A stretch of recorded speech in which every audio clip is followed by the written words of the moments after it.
നമ്മുടെ miracle morning എന്ന് പറയുന്ന ബുക്കിൽ പറയുന്ന 6 കാര്യങ്ങളാണ് silence, visualisation, reading, affirmations, exercise, പിന്നെ ജേർണലിംഗ്. അപ്പോൾ നമ്മൾക്ക് സാധാരണ രാവിലെ തിരക്കൊക്കെ വരുമ്പോൾ ഇതെല്ലാം ചെയ്യാൻ ഒരു സമയം കിട്ടലില്ല. പക്ഷേ ഇതെല്ലാം നമ്മളുടെ ലൈഫിലോട്ട് കൊണ്ടുവന്നാൽ വളരെ വലിയ ചേഞ്ചസ് ഉണ്ടാവുമെന്നാണ് പറയുന്നത്. അപ്പോൾ ഹോളിഡേയ്സ്, കുറച്ച് സമയം കൂടുതലുള്ള ദിവസം, കുറച്ച് നമ്മൾ നേരത്തെ എഴുന്നേൽക്കുന്ന ദിവസം, അതെല്ലാം ഒന്നിങ്ങനെ ട്രൈ ചെയ്ത് നോക്കാൻ വേണ്ടി ഞാൻ നോക്കാറുണ്ട്. പക്ഷേ പലപ്പോഴും സാധിക്കാറില്ല. പക്ഷേ ഈ 6 കാര്യങ്ങളും തന്നെ എനിക്ക് ചെയ്യാൻ പറ്റിയൊരു ദിവസമാണ് കേട്ടോ ഒന്ന്. ഇത് ഡിസംബർ 31 ഒരു വീഡിയോ ആണ്. അപ്പം ഞാൻ എഴുതിയ അഫർമേഷൻസാണ് നിങ്ങൾ കണ്ടത്. പിന്നെ അതുപോലെ വിഷ്വലൈസേഷനും സൈലൻസും എല്ലാം നമുക്ക് ചെയ്യാവുന്നതുള്ളല്ലോ. അങ്ങനെ പക്ഷെ ഇതൊക്കെ ചെയ്ത് വരുമ്പോൾ കുറച്ചൊരു സമയമെടുക്കും. അപ്പോൾ രാവിലെ നമുക്ക് തിരക്കിൻ്റെ ഇടയിൽ ചെയ്യാൻ പറ്റുമെന്ന് ചോദിച്ചാൽ കുറച്ച് നമ്മൾ അതൊരു ഹാബിറ്റ്സായിട്ട് നമ്മൾ കൊണ്ടുവരണം, എന്നാലാണ് നമുക്ക് നടക്കുകയുള്ളൂ നമ്മുടെ സമയം അനുസരിച്ച്. അപ്പോൾ അതാ ബ്രേക്ക്ഫാസ്റ്റിലോട്ട് വന്നു. നമ്മുടെ ചെന്നക്കടല സോക്ക് ചെയ്ത് വെച്ചിട്ടുണ്ട്. അപ്പോൾ അതിലോട്ട് ഓൾറെഡി കുക്ക് ചെയ്ത് വെച്ച മസാല, മുളകും മഞ്ഞളും എല്ലാം ആഡ് ചെയ്ത് പ്രീ കുക്ക് ചെയ്ത് വെച്ച മസാല ഞാൻ ആഡ് ചെയ്ത് കൊടുത്തിട്ട് കുക്ക് ചെയ്യാൻ വെക്കുകയാണ്. അപ്പോൾ എനിക്ക് കടലക്കറി റെഡിയാവും. പിന്നെ ആവശ്യമുണ്ടെങ്കിൽ തേങ്ങാപ്പാൽ ചേർത്താൽ മതി കേട്ടോ. മോർണിംഗ് തന്നെ ഞാനിപ്പോൾ ഒരു പ്ലേറ്റിൽ ഇതുപോലെ കുറച്ച് എല്ലാ ടൈപ്പിലുള്ള സീഡ്സ്, നട്ട്സ്, ബദാം, കാഷ്യൂ, റൈസിൻസ്, പിന്നെ കുറേ സീഡ്സൊക്കെ ഇല്ലേ, വാട്ടർമെലൺ സീഡ്സ്, പംകിൻ സീഡ്സ്, ഇതെല്ലാം വാങ്ങി വെച്ചിട്ടുണ്ട്. അപ്പോൾ ഇതെല്ലാം തന്നെ നമ്മുടെ പ്ലേറ്റിൽ ഡൈനിങ് ടേബിളിൽ കൊണ്ടേ വയ്ക്കും.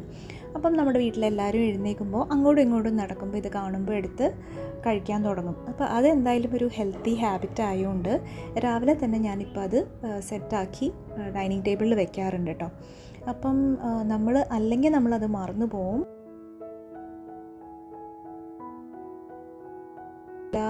അപ്പോൾ ഇങ്ങനെയാവുമ്പോഴത്തേനും നമ്മൾ ആരോടും പറയാതെ തന്നെ അങ്ങോട്ടും ഇങ്ങോട്ടും നടക്കുമ്പം ഈ സ്നാക്കിങ് ചെയ്യുമ്പം അതൊരു നല്ല കാര്യമായിട്ട് തോന്നി. പിന്നെ ഞാനിന്ന് ഇടിയപ്പം ഉണ്ടാക്കാമെന്നാണ് കേട്ടോ വിചാരിക്കുന്നത്. കുറേ നാളുകൾക്ക് ശേഷം കുറേ നാളായിട്ട് അടുപ്പിച്ച് പുട്ട് തന്നെയാണ് ഉണ്ടാക്കുന്നത്. പുട്ട് പഴം, അല്ലെങ്കിൽ പുട്ട് എന്തെങ്കിലും ചിക്കൻ കറി അങ്ങനെയാവും. പിന്നെ അതല്ലെങ്കിൽ ചിലപ്പോൾ മീൻ കറി ഉണ്ടാവും. അപ്പോൾ രാവിലെ ഇപ്പം അങ്ങനെ ആയി ഇപ്പം വേറൊരു ഐറ്റം ഉണ്ടാക്കാൻ നല്ല മടിയാണ്. പിന്നെ അതൊന്ന് മാറ്റിയെടുക്കണം എന്നുണ്ട്. അപ്പോൾ കുറച്ച് എന്നൊരു റിലാക്സിങ് ഡേ ആയതുകൊണ്ട് തന്നെ ഞാൻ ഇടിയപ്പം ഉണ്ടാക്കാമെന്നാണ് കേട്ടോ വിചാരിക്കുന്നത്. ഇപ്പോഴത്തെ ഡേയ്സ് എന്ന് പറഞ്ഞാൽ ശരിക്കും നല്ല തിരക്ക് പിടിച്ച ദിവസങ്ങളാണ്. ഇപ്പം നമ്മുടെ വീടിൻ്റെ ഫൈനൽ കാര്യങ്ങളൊക്കെ നടക്കുന്നുണ്ട്. അപ്പോൾ കുറേ ഒക്കെ അതിന് വേണ്ടിയിട്ട് പോകുന്നുണ്ട്. പിന്നെ ജോലി ഇടയ്ക്ക് നല്ല തിരക്കായിട്ട് വരും. അപ്പോഴൊക്കെ നമുക്ക് സമയം കുറയും. അപ്പോൾ പലപ്പോഴും ഇതുപോലെ ബ്രേക്ക്ഫാസ്റ്റിനും അതുപോലെ വീട്ടിലെ കാര്യങ്ങളും എല്ലാം കോംപ്രമൈസ്ഡ് ആവാറുണ്ട്. എനിക്ക് പലപ്പോഴും അതൊരു വിഷമമാണ്. കാരണം എനിക്ക് വീട്ടിലെ കാര്യങ്ങൾ, നമ്മൾ ഒരു സെറ്റ് ഓഫ് കാര്യങ്ങളുണ്ടല്ലോ, അതായത് ലോണ്ട്രി കറക്റ്റായിട്ട് ചെയ്യണം, വീട്ടിലെല്ലാ കാര്യങ്ങളും നല്ല കറക്റ്റായിട്ട് ഒതുങ്ങിയൊക്കെ ഇരിക്കണം, ബെഡൊക്കെ മേക്ക് ചെയ്ത് തന്നെ ഇരിക്കണം. അപ്പം പലപ്പോഴും ചില സമയത്ത് ചെയ്യും, നമ്മൾ മാക്സിമം നോക്കും. പക്ഷേ ചില സമയത്ത് മിസ്സാവാറുണ്ട്. എന്താ പറയുകയെന്ന് വെച്ചാൽ ഒരുപാട് കാര്യങ്ങൾ വരുമ്പോൾ, ഒരുപാട് പ്രയോറിറ്റീസ് വരുമ്പോൾ വി കീപ്പ് ഓൺ ട്രൈയിങ്. ഏറ്റവും ഇമ്പോർട്ടൻ്റ് ആയിട്ടുള്ള കാര്യങ്ങൾ കഴിഞ്ഞിട്ട് പിന്നെ കിട്ടുന്ന സമയത്തിൽ നമ്മൾ മാക്സിമം നന്നായിട്ട് ചെയ്യാൻ നോക്കുക. കഴിയുന്ന പോലെ മോട്ടിവേറ്റഡ് ആയിട്ട് ഇരിക്കാൻ ശ്രമിക്കുക. ഇതൊക്കെയാണ് കേട്ടോ ഞാൻ ട്രൈ ചെയ്യാറുള്ളത്. പിന്നെ നമ്മളെ കൊണ്ട് പറ്റിയില്ലെങ്കിൽ ലെറ്റ് ഇറ്റ് ബി. നമുക്ക് we always have time the next day എന്ന് വിചാരിച്ചിട്ട് നെക്സ്റ്റ് ഡേ നമ്മുടെ ചെയ്യാൻ പറ്റാത്ത കാര്യങ്ങൾ അങ്ങ് ചെയ്യണം. അത്രേ ഉള്ളൂ അതിലെ കാര്യം എന്ന് പറഞ്ഞാൽ. ഇപ്പോൾ ഇതൊരു സൺഡേ ആണ്. അപ്പോൾ ഞാൻ കുറച്ച് ബുൾസൈ ആക്കി എടുക്കുകയാണ്.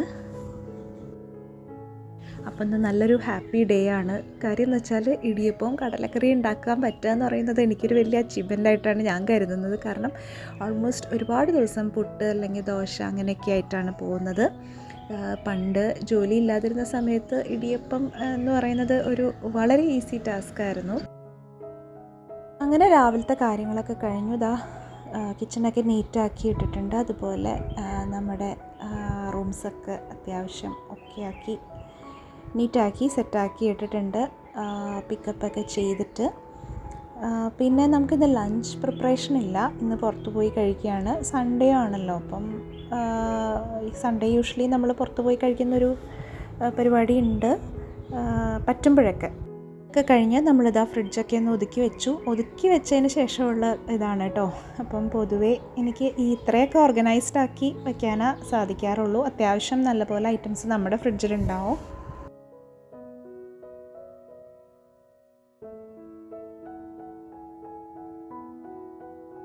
ലോണ്ട്രി ഞാനൊരു ലോഡും കൂടി ചെയ്യുകയാണ്.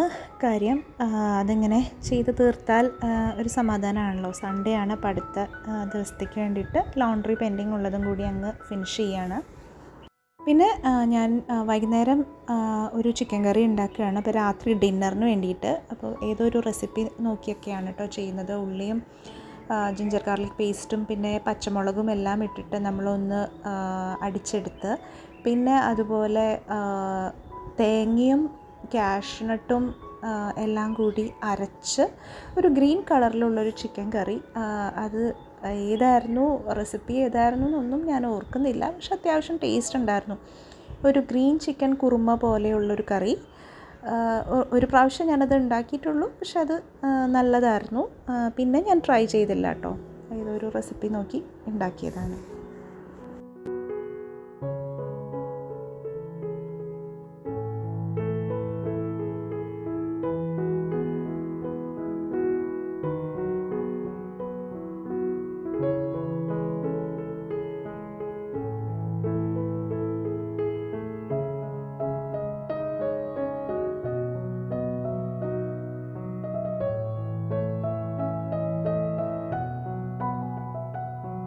അപ്പോൾ ഡിന്നറൊക്കെ കഴിഞ്ഞ് നമ്മൾ ഒരു നൈറ്റ് ഡ്രൈവിന് പോകാമെന്ന് വിചാരിച്ചു.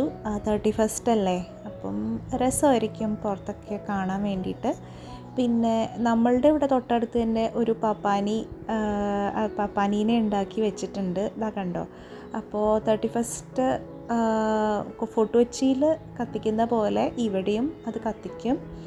അപ്പം തിരിച്ചു വരുന്ന സമയത്ത് നമുക്കത് കാണാം. അങ്ങനെയുള്ള പ്ലാനിലൊക്കെയാണ് കേട്ടോ നമ്മൾ പോകുന്നത്.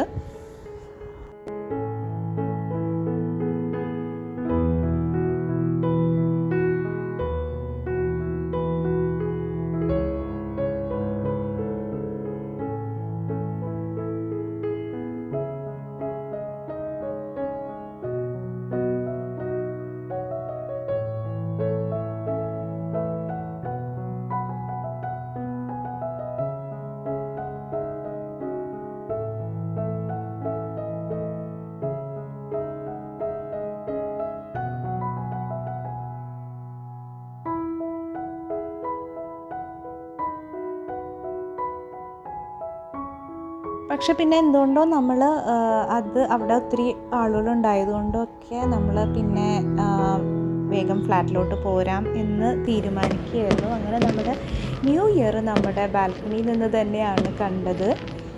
ബാൽക്കണിയിലും നല്ലൊരു അത്യാവശ്യം ഫയർ വർക്ക്സൊക്കെ നമുക്ക് കാണാൻ പറ്റും. ചുറ്റും എല്ലാവരും ഒത്തിരി ഫയർ വർക്ക്സൊക്കെ ചെയ്തിട്ട് നല്ല ഭംഗിയുള്ള കാഴ്ച തന്നെയായിരുന്നു കേട്ടോ.